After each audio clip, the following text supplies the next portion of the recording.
讲俗语，说俗语，俗语说不尽。今日要讲的俗语是讲话中人听，较好大细声。这个意思是讲话时，你若歹声扫伤大声，就算你讲了有道理，对方无一定会认同。那你不如有话好好讲。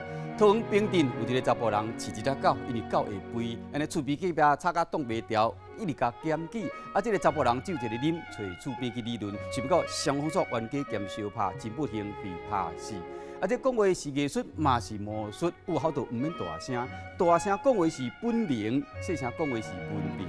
控制家己讲话音量，是对别人基本的尊重。心理专家讲，处女座的人无爱吵闹，愈生气就愈无爱讲话；金牛座的人伊无遐简单就生气，愈生气就愈冷静；摩羯座的人伊若生气就点点无想要讲话。今日这个俗语是讲话中人听，较好大细声。